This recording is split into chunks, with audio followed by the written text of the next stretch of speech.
bulan pertama biasanya kopi 1 bulan pertama dia tuh baru kotoledonya baru keangkat, karena kopi super itu dia memiliki perakaran yang cukup lebat, bisa dijangkau menggunakan bibit. Kita anjurkan lebih baik mungkin kita ingin bergerak di bidang budidaya kopi dan kakao, belilah bahan tanam yang sudah tersertifikasi. Jelas. Semuanya apa kabar? Hari ini saya datang di Pusit Koka Jember. Pusit Koka Jember. Sudah bersama Mas Hari. Selaku apa?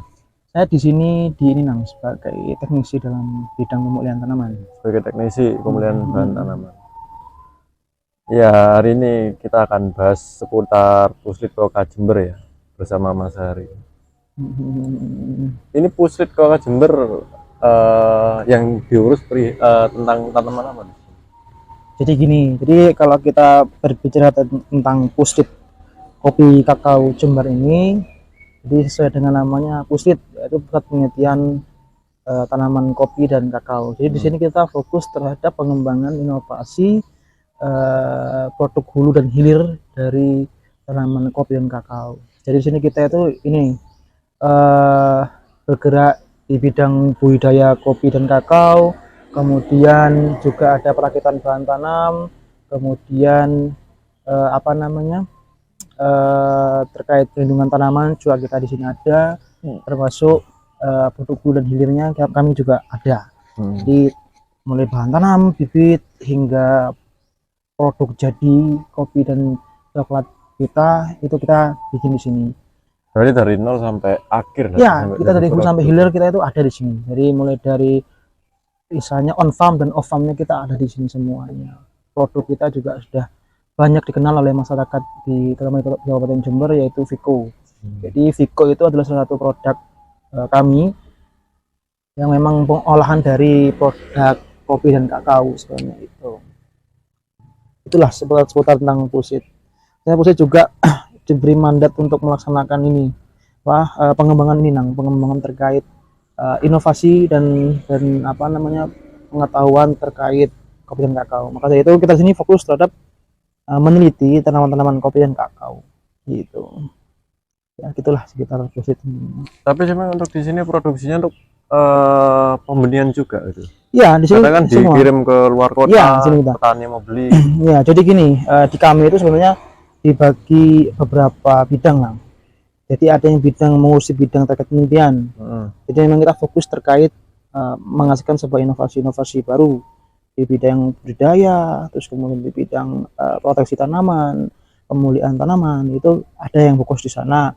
Kemudian juga ada yang fokus di bidang produk hilirnya, misal dari olahan dari kopi dan kakao sehingga menjadi produk ada itu. Ada juga yang kita di bidang produksi alat mesin.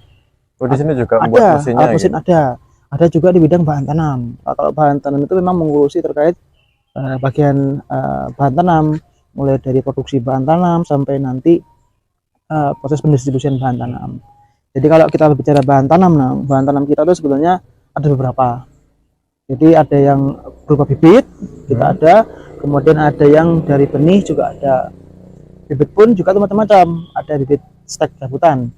Jadi ada yang cabutan, hasil stek itu dikirim, kemudian ada yang hasil sambung, itu ada yang dikirim atau enggak kalau misal ada pembuangan benih atau pembuangan biji, kita juga ada yang biji.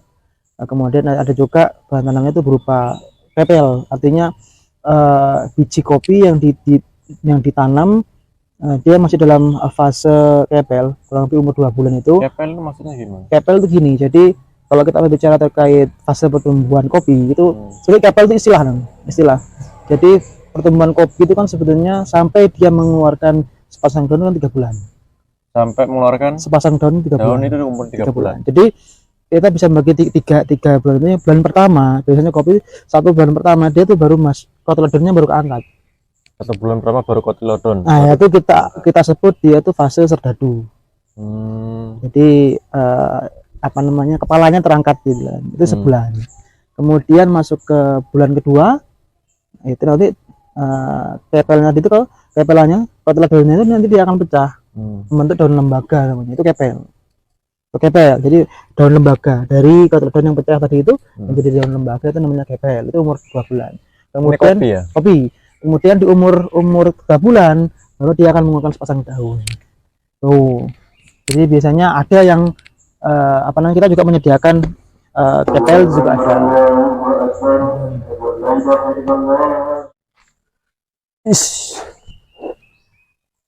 Baik, kita baru aja pindah tempat soalnya tadi panas. Tadi nyampe mana? Nyampe terkait pembahasan ini bahan tanam apa saja yang ada di Pusit kan. Jadi untuk bahan tanam kita di Pusit itu banyak macamnya, banyak macam. Misalnya disesuaikan dengan kebutuhan petani. Dan memang harganya juga berbeda antara bibit cabutan, kemudian hasil sambungan, kemudian benih yang Itu berupa berapa biji. macam kalau untuk penanaman kopi? Jenisnya ada benih, ada Ya jenis-jenisnya itu. Jadi ada yang hasil cabutan. cabutan. Cabutan itu dari stek. Jadi ada tanaman kopi, kemudian kita stek. Kemungkinan dia akan umur 3 bulan sudah 2 bulan sampai 3 bulan dia sudah mengeluarkan akar. Kemudian dicabut. Itu bisa langsung dijual ada itu. Tapi biasanya petani lebih sering ke kami itu beli dalam bentuk bibit. Keunggulannya apa bentuk bibit? Sebenarnya unggulan bibit yang pertama adalah dia siap tanam. Siap tanam. Terus juga yang pasti bibit yang kami jual adalah bibit kopi super. Kalau kopi ya, kopi super, karena kopi super itu berbeda dengan jenis-jenis kopi yang lain. Karena kopi super itu dia memiliki perakaran yang cukup lebat dibandingkan kopi yang lain. Itu hasil cloningan dari Pusit sendiri? Ya, itu ada hasil modifikasi dari kami, dari Pusit Koka, sehingga menghasilkan kopi yang memiliki perakaran yang cukup lebat. Kan keunggulan dari tanaman kopi yang memiliki perakaran lebatnya pasti kan pertama dia tahan terhadap serangan nematoda. Itu adalah berarti musuh utamanya kopi ini? Ya, nematoda itu adalah sampai sekarang adalah organisme yang menjadi permasalahan di tanaman kopi. Jadi kalau ketika ada konsumen kami yang ingin beli, ya sarankan menggunakan kopi super itu karena memang dia lebih tahan terhadap nematoda. Tuh. Kemudian nanti kalau memang arahnya ke benih, kita juga menyediakan benih dengan berbagai macam varietas. Itu biasanya kan yang sering diperjualbelikan benihnya itu adalah jenis-jenis varietas arabica. Kebanyakan varietas. Untuk robusta lebih sering adalah hampir selalu yang diperjualbelikan adalah bibitnya. Kalau robusta kebanyakan bibit, jarang menggunakan biji, hampir tidak ada. Karena memang gini, pertimbangannya sebenarnya dari segi genetik dua kopi ini berbeda. Karena kalau kita berbicara arabica, dia itu memiliki sifat segregasi yang rendah di bijinya. Artinya ada tapi tidak terlalu signifikan. Artinya segregasi itu sebenarnya tingkat keseragaman dari tanaman kopi itu. Nah, kalau robusta dia segregasinya tinggi. Jadi resikonya kalau dia diperbanyak menggunakan biji atau menggunakan benih, resiko yang terjadi adalah tingkat ketidakseragamannya akan tinggi. Karena kadang katanya kualitas turun karena F-nya sudah ya itu namanya sifat F5, segregasi gitu kan. Itu jadi makanya kalau robusta lebih sering kita klonal kebanyakannya. Dan bahan tanam yang diperjualbelikan untuk robusta biasanya memang kita hasil klonal. Ada kita varietas atau hasil hibrida untuk robusta yang diperjualbelikan benihnya, kita ada namanya itu hibiru. Hibrida dikenal robusta, hibir kita itu ada 5 seri. Nah, hibiru itu adalah varietas kopi robusta kita yang digunakan untuk petani yang ingin tanam kopi robusta menggunakan biji. Tapi memang kalau memang masih bisa dijangkau menggunakan bibit, kita anjurkan lebih baik pakai bibit. Karena resiko juga kalau benih, karena memang benih itu perlu skill juga. Artinya memang semainya mudah, tapi treatmentnya yang lebih panjang treatmentnya. Mulai dari semainya, kemudian sampai dia siap tanam kan membutuhkan waktu lama. Sedangkan kalau pakai bibit itu siap tanam bibit itu siap tanam. Artinya beli sekarang, jika kondisi lahan sudah siap, penanggung sudah siap, luar tanam sudah siap, itu bisa langsung ditanam. Tapi kalau beli biji kan harus nyemai dulu. Semai dulu sampai dia kurang lebih umur 6 sampai 9 bulan baru bisa ditanam. Artinya kan baru nunggu tahun depan baru bisa tanam gitu kan. Ya pertimbangannya ke sana. Ya memang harganya per butir kurang lebih 6 sampai 800 rupiah kalau gini. Cuman dari segi dihitung dari segi biaya treatment, ya, perawatan. Itu kita kembali lagi kepada petani sebenarnya yang itu. Nah, kita lembaga yang bergerak di bidang apa namanya pengembangan kopi dan kakao, ya kami menyediakan semuanya. Mulai dari produk yang dibutuhkan tadi kami ada. Itu kalau di kita. Caranya beli apa? Datang ke sini? Iya, kalau rencana kalau memang punya keinginan untuk beli bahan tanam atau mau beli benih, bisa langsung datang ke sini bisa, atau tidak nanti bisa menghubungi bagian pemasaran. Yang luar kota juga bisa. Luar pulau. Bisa. Bahkan konsumen kita itu banyak juga yang di luar pulau gitu loh. Tidak jarang juga teman-teman itu kadang ada pengiriman bibit ke Sulawesi atau kemana, ke Lampung gitu kan, pengiriman bibit ya akan kami kawal sampai di lokasi dengan baik. Ya dari Jember sebagian di sini, kemudian diantarkan sampai ke lokasi, dan kami akan memastikan bahwasanya bibit itu benar-benar hidup sampai di lokasi gitu ya. Jamin lah. Ya, jamin itu artinya penjaminan mutu dari kita ada.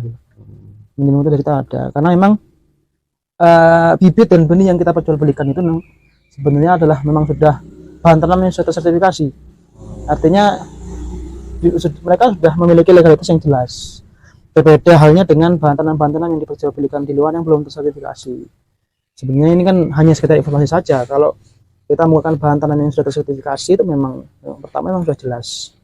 Jelasnya di mana? Jelasnya itu satu terkait produksinya berapa, kan jelas. Legalitasnya jelas, kemurniannya juga jelas. Artinya benih-benih yang sudah tersertifikasi, sudah terlabeli itu artinya benih-benih atau bahan tanam yang sudah apa namanya melewati beberapa proses yang panjang untuk dia layak menjadi sebagai bahan tanam. Sebenarnya kalau kita budidaya kopi, punya tanaman kopi kemudian ada bijinya, terus kita semai jadi hidup. Tapi kan yang menjadi pertanyaan besar, apakah berapa potensi dia, gitu kan? Berapa potensi dia? Kita nggak tahu. Ya. Kemudian apakah ketika kita menggunakan biji kita ke semai itu akan seragam lah, itu permasalahannya di sana. Jadi memang anjuran kami sebisa mungkin kita ingin bergerak di bidang budidaya kopi dan kakao, belilah bahan tanam yang sudah tersertifikasi. Sudah jelas gitu. Sudah jelas. Jadi asalnya dari mana, siapa pemulihannya, kemudian berapa potensinya gitu kan gitu. Kalau bahan tanam kita sebenarnya banyak macamnya. Kalau untuk Arabica kita itu ada varietas namanya Komasti. Itu dari Pusit sendiri. Komasti, kemudian ada Gayo, kemudian Gayo 1, Gayo 2. Gayo itu kan dari Aceh. Ya, itu dari Aceh dulu. Tapi itu sebenarnya gini pelepasannya juga dari sini juga dulu.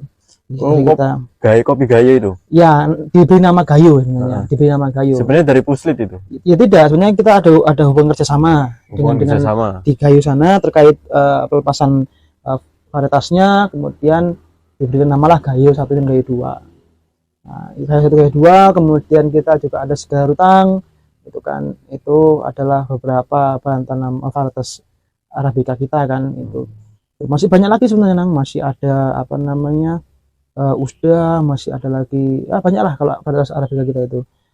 Tapi untuk sementara yang menjadi anjuran Komasti itu kan itu sekarang menjadi anjuran, dan ada lagi AS2K, AS1 gitu kan. Itu adalah beberapa bahan tanam Arabica kita. Tapi kan di sini kan dataran rendah. Itu Arabicanya dari mana? Jadi gini, memang Arabica itu kan syarat tumbuhnya harus dataran tinggi. Iya. Syaratnya memang harus di atas 1000. Minimal berapa? Batas bawahnya antara 900 sampai 700. Itu masih bisa tanamnya Arabica. Jadi gini, Arabica ditanam di dataran rendah apa tidak bisa? Bisa. Bisa sekali. Apakah berbuah? Berbuah.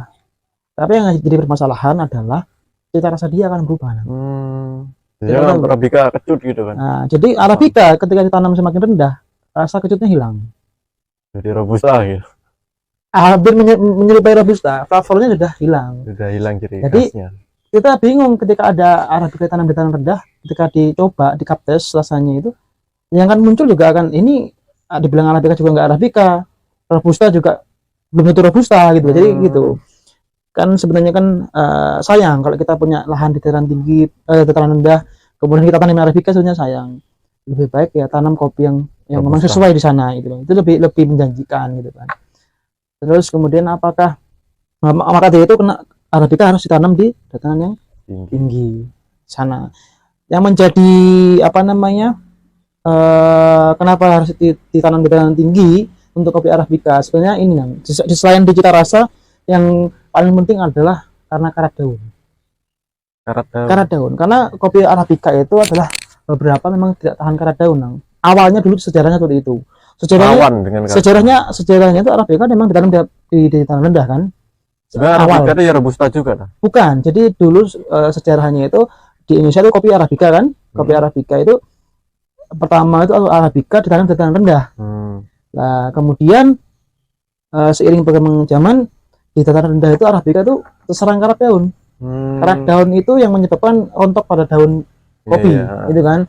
Nah, kalau daunnya rontok berarti kan tanaman kopi tidak memiliki dapur untuk produksi makanan loh. Akhirnya juga produksi juga turun dan sebagainya itu kan. Ada terserang karat daun. Kemudian dicobalah Arabica ditanam di dataran tinggi. Oh, ternyata lebih tahan. Artinya di dataran tinggi serangan karat daun itu berkurang. Ada tapi berkurang, tidak separah di dataran rendah.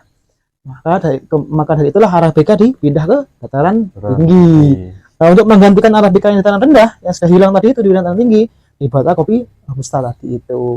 Sejarahnya panjang nang, kalau kita bicara sejarah Robusta dan Arabica itu asalnya dari mana itu panjang sebenarnya, rumit. Nah, tetuanya apa itu rumit. Tapi memang secara singkatnya seperti itu, gitu. Jadi harus di dataran tinggi. Terus kemudian Robusta, apa Robusta tidak bisa ditanam di dataran tinggi? Ya bisa sekali. Robusta itu kan 400 ya, batas bawahnya 400, kemudian batas atasnya 700. Dia ditanam semakin tinggi semakin bagus untuk Robusta itu. Artinya kita ada perbandingan di sini, kopi Robusta kita di sini dengan kopi Robusta kita di daerah Malang, kebun kita di sana itu berbeda dari ini juga ada kebunnya di Malang. Ada di Malang. Di Malang kita fokus kopi Robusta di sana. Kalau di Bondowoso kita Arabica toh, ya Arabica. Berarti untuk produksi kopi Arabicanya di sini di Bondowoso dengan tinggi di daerah Andung Sari sana. Karena itu fokus Arabica kita di sana. Sedangkan kalau fokus Robusta kita ada di Sumberasin, kebun Sumberasin di Malang tadi itu. Nah, kembali tadi terkait ketinggian tadi, di sini kita tidak tanam kopi Arabica. Nah, tetap Arabica kita tanam di daerah Bondowoso tadi. Untuk di lokasi sini lah. Di lokasi sini di pusat sini tidak ada Arabica. Artinya tidak ada tanaman blok yang khusus memproduksi Arabica, tidak ada. Tapi kalau bahan tanamnya semua di sini, Bahan tanamnya ada di semua di sini. Perbanyakan bahan tanam semua di sini. Perbanyakan semua di sini. Maupun Robusta Arabica, bahan tanamnya di sini semua. Produksinya di sini. Kalau sudah siap baru kita pindah. Kita pindah. Kalau ada pengiriman, ya dari sini pengirimannya. Dari sini. Kalau bahan tanam. Tapi untuk syarat tumbuh dia harus dataran tinggi, harus biar lebih bagus gitu kan. Sayang kalau punya dataran tinggi terus kemudian Arabica ditanam di rendah kan sayang gitu. Ini mending tanamin Arabica sekalian, itu lebih bagus. Tapi kan ada kopi ini banyak, ada Excelsa, Liberica. Itu ya, sebenarnya gini, ini sepengetahuan saya terkait jenis kopi tersebut. Di Indonesia ini